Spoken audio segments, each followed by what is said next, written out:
Muling ginit ng mga otoridad na walang VIP treatment sa kulungan si dating Senador Bong Revilla. Live mula sa Quezon City, nangunguna sa balita si Gio Robles. Gio, ano ang balita kay Revilla sa unang gabi niya dyan sa kulungan?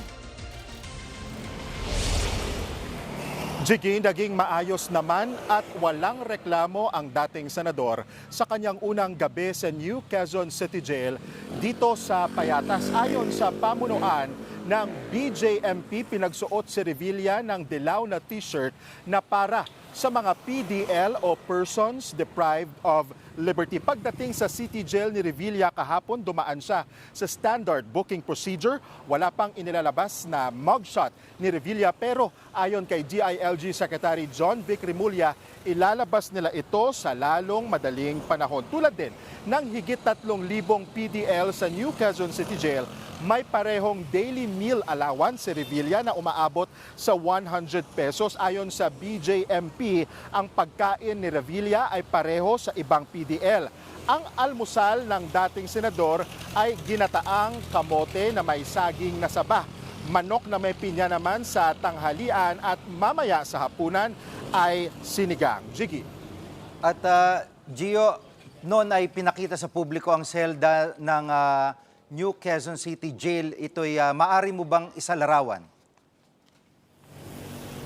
Oktubre pa lang ng nakaraang taon, Jiggy, ay nakahanda na ang pasilidad para doon sa mga sangkot sa flood control scam na mahuhuli. Alam mo dito, Jiggy, yung selda ni dating Senador Bong Revilla at iba pang mga DPWH officials ay may sukat lang yan na 47 square meters, may limang bunk bed na para sa 10 PDL, walang aircon.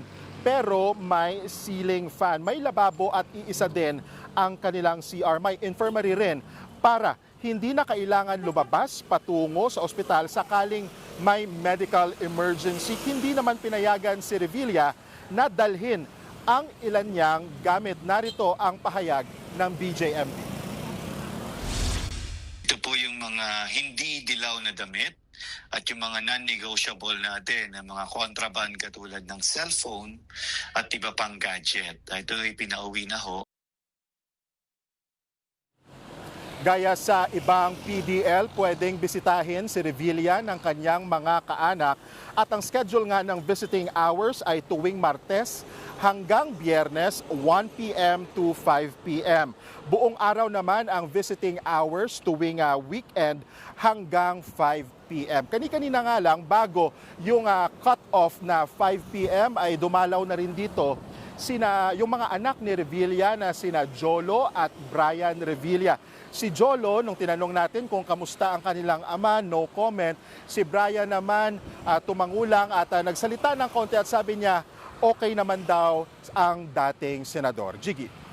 At ano raw, Gio, ang susunod hakbang, legal hakbang ng kampo ni na Revilla? Sa ngayon, wala pang bagong pahayag na inilalabas ang legal counsel ng dating senador, pero nauna nang hiniling ng kanyang kampo na instead na dito siya ikulong sa New Quezon City Jail ay ibalik na nga lang siya sa PNP Custodial Facility sa Campo Crame, ang headquarters ng pulisya, dahil nga daw sa usapin ng seguridad sa pasilidad na ito ng BJMP. May tiwala naman daw si Revilla sa proseso ng hustisya ayon sa kanyang abogado, kaya nilinaw ng kanyang kampo na ang kanyang pagsuko ay hindi po yun daw admission of guilt. Yun lamang daw ay patunay na naniwala pa rin sila sa due process. Jiggy. Gio, pahabol lang kasi nabanggit mo na gusto niyang malipat ngayon ng PNP Custodial Center kasi nung dating kinulong sila doon ni Jingo Estrada, lumalabas talaga na yung masarap yung pagkain nila doon. Nakakapasok ang lechon, nakakapasok ang kung ano man yung gusto nila makapasok doon. No? Pero itong BJMP ngayon, sinasabi nila na magiging patas sila sa lahat. Hindi kaya dahil naandyan ka at may camera dyan sa ngayon?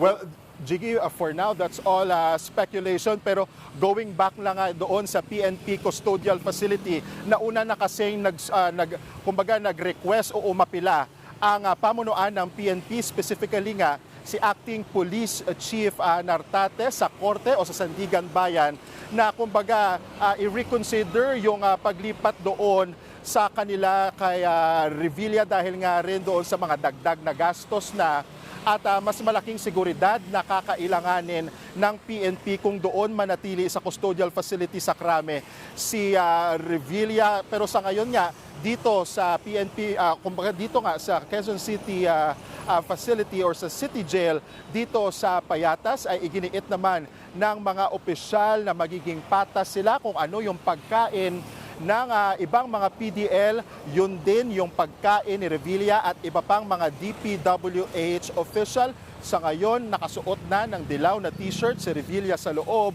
na sa likod may 3 letra yon, PDL, Persons Deprived of Liberty. Under medical quarantine sila sa loob ng 7 araw. Sir Jiggy. Yan ang ulat ni Gio Robles live mula sa Quezon City. Mga kapatid, Jiggy Manikad po. Pagdating sa mahalagang balita sa loob at labas ng bansa, dapat una sa lahat, mag-follow at mag-subscribe na sa social media pages ng News 5.